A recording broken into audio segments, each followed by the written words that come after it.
we are worth the time. You absolutely are worth the time. And the amount of work that needs to be done is worth it, and you're worth it.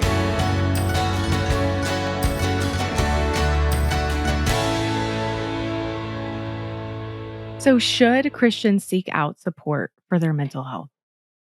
So yes, like I believe wholeheartedly they should. Now it's fraught, obviously, like that giant introduction. If that doesn't scare away somebody from wanting to seek out, like how do you even start? How do you even test? All that stuff. I get it.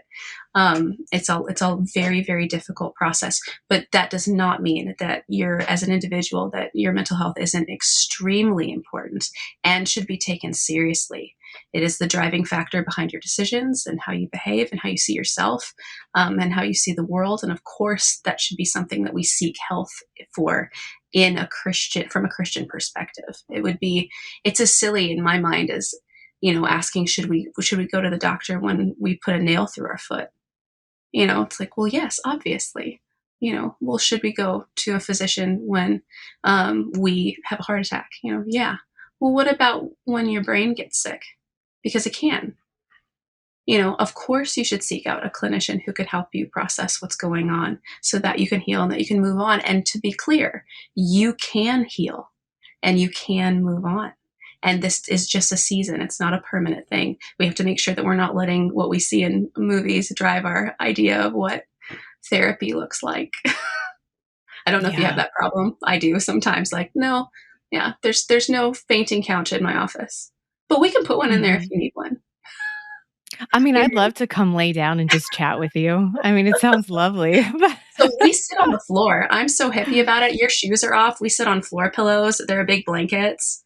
Like it's like a big Got sleepover snacks? looking Are thing. there Yeah. snacks? Oh, All right. absolutely. Snacks, coffee. I do willow bark tea. Oh my gosh. We do it up.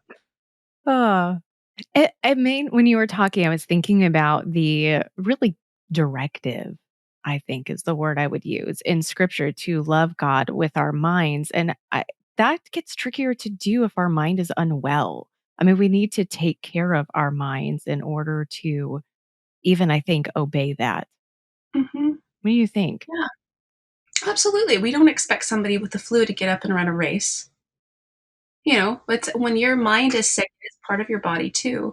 And there's an impact that occurs when your mind is sick to the rest of your body as well. And so all these things have to be dealt with holistically.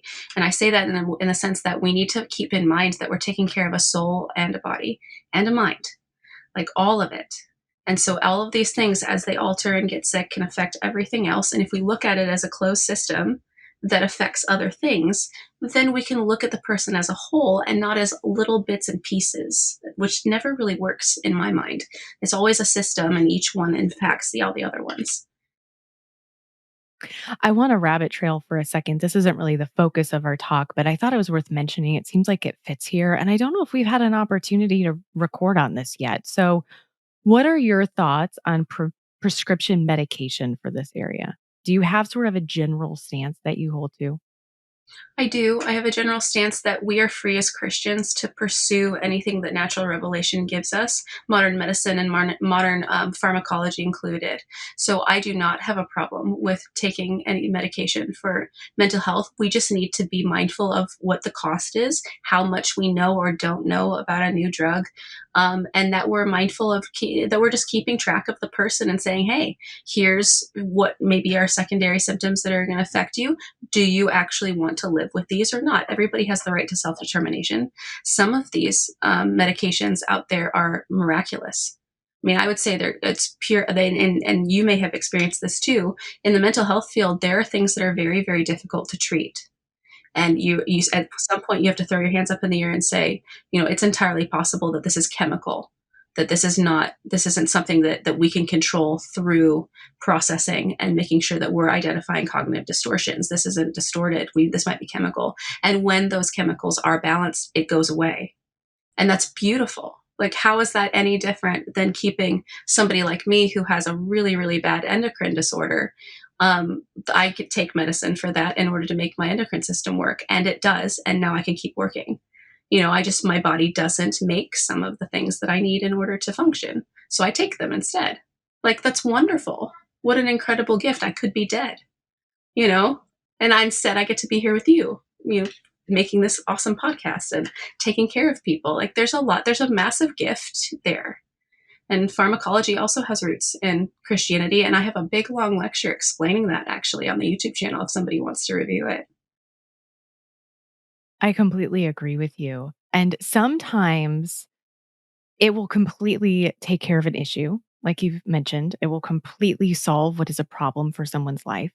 And other times, I've seen it set the person up to engage in processing, cognitive processing, and emotional kind of more deep dive that they weren't otherwise able to do.